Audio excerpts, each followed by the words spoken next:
Okay, so in this question we have a skier sliding down a slope, and it looks like the situation looks like this.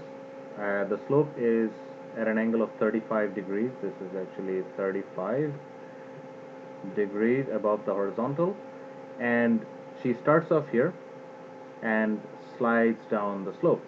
Okay, what is the goal of this problem? Our goal is to find what is her speed when he has slid down a total distance of 57 meters down along the slope. Right, so this is her initial point, this is her final point. Let's call this initial and this is final. And we know the following. We know the mass of the skier as 58 kilograms.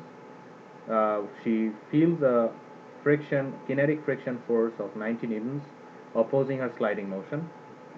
And at the beginning of the slide here, Pi is given to us to be 3.6 meters per second. And our goal is then to find what is the final speed. So you can actually use Newton's second law along with kinematics to get to the answer, and I challenge you to do that, because this is actually, it can get pretty big algebra wise. However, we can just solve this using work energy theorem in a few simple steps. Let us just draw our a free body diagram just for reference to keep track of some of the angles involved. Okay, so this is the slope, this is the skier. So since the acceleration is along the plane, we choose our x-axis along the direction of acceleration. The y-axis is then just perpendicular to that. She's sliding down this way, so what are the forces on her?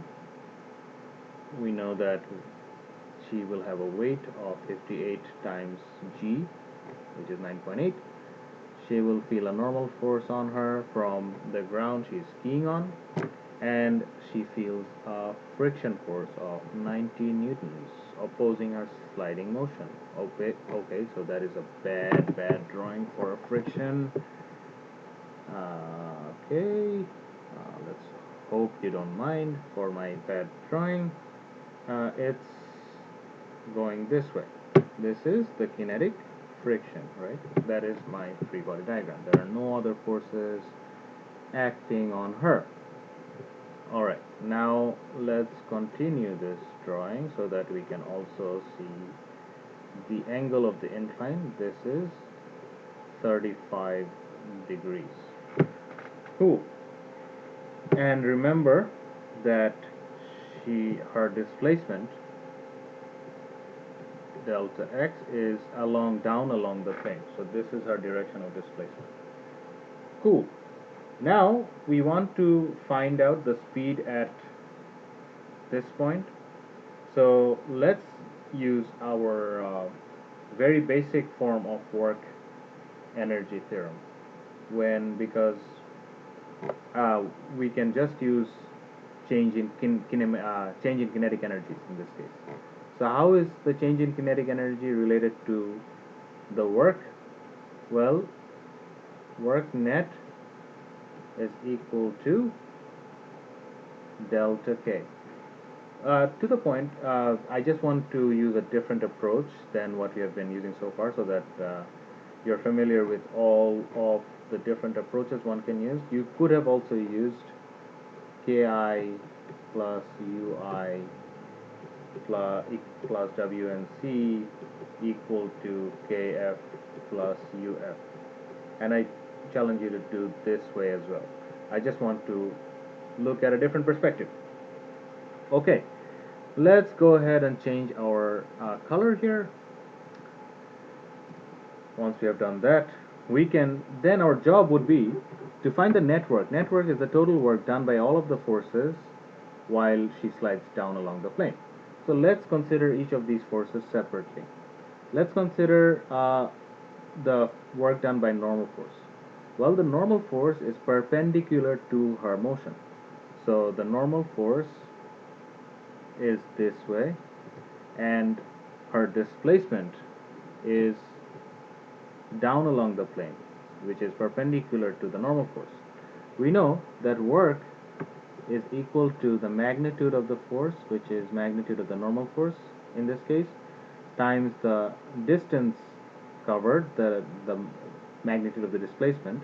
So this is just 57 for us, given to us right here, times cosine of theta. What is this theta?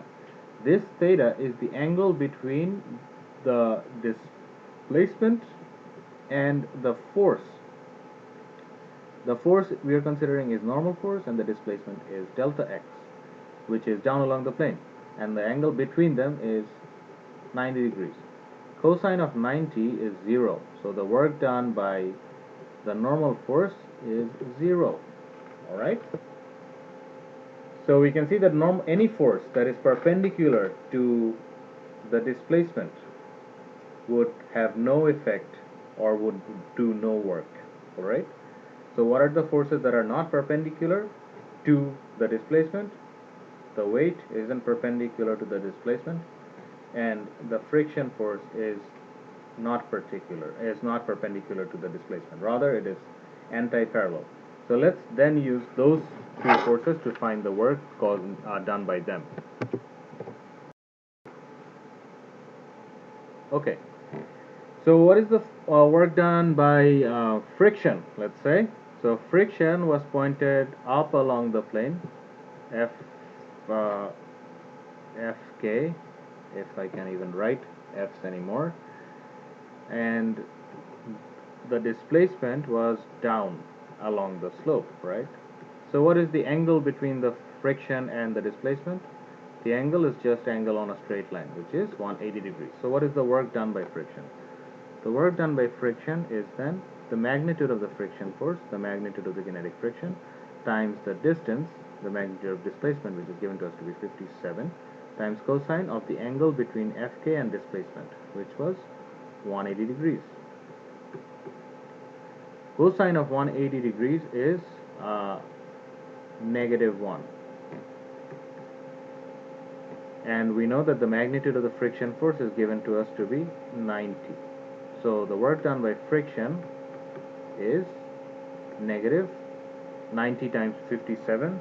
That comes out to be, well, let's just keep it as 90 times 57. I don't want to work it out at this point. And this is, remember, work is measured in joules, so this was also 0 joules, while this work done by friction is this amount of joules. Now let's consider the work done by the weight. Okay, so how did weight look? Weight was acting vertically downwards, right? This was the weight, or the work, this was the weight of the skier. And then let's not use W because we are not denoting work by W. Let's say this is Fg, the force by gravity or the weight. And her displacement was actually down along the plane, which was in this particular direction. This is our displacement, right? So if you look at this diagram, then this is our delta x. If this is 35, what is the angle here? Well, just we can simplify our drawing.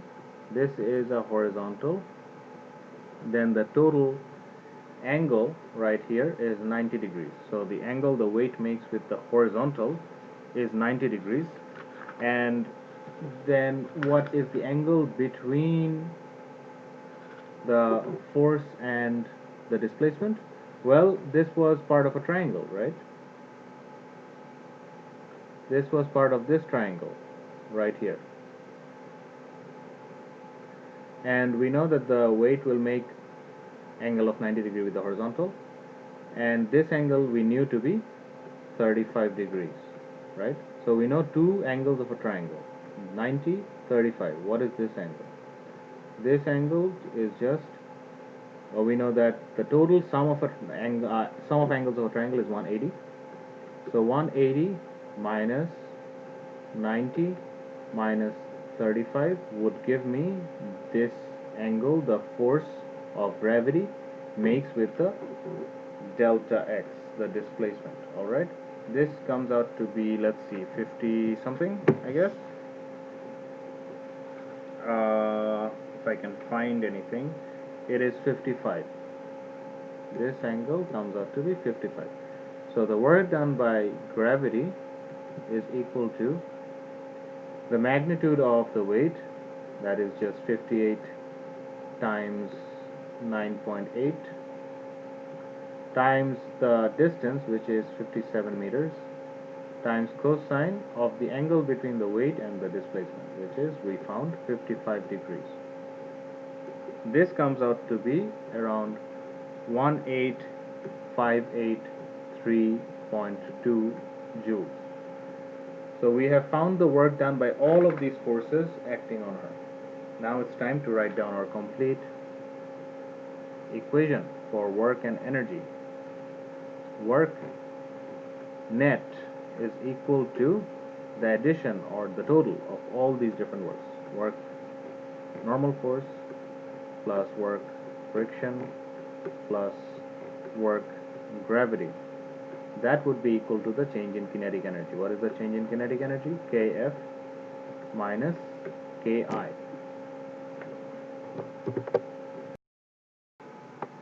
Or what is Kf? Kf is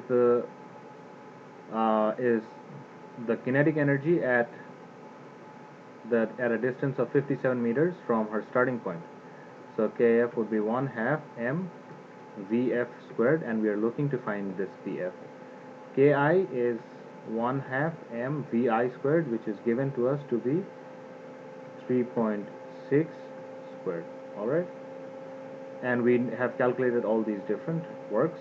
So let's separate out Kf and bring everything else on one side. In that case, we have the work done by normal force to be 0, work done by friction to be minus 57 times 90, the work done by gravity to be plus 18583.2 joules, and that is equal to, or we want to actually bring Ki to this side as well. We want to solve for Kf. So if you bring Ki to this side, we just add Ki. Ki is 1/2. The mass was, let's see, 58 times the speed at the top, which is 3.6 squared. That is, this whole thing is equal to 1/2 m Vf squared. So this m is also 58. So it is then just a matter of algebra to see that this side, the left hand side, is equal to 1, 3, 4, 5, 3, and this can then be, we want to remove this 1/2 times m, so we multiply both sides by 2 over m, right? 2 over this 58. This is equal to Vf squared. Vf squared, we can square root both sides to get the speed at that point. This comes out to be around, I may be wrong, but this comes out to be around 22 meters per second. Alright, so this is how you would do the problem using work energy rather than kinematics. Another thing I would like to talk about is that why didn't I use Ki plus Ui, or all of that good stuff? Well, when we use work,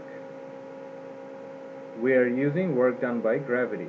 We cannot use work done by gravity and the potential energy due to gravity in the same equation.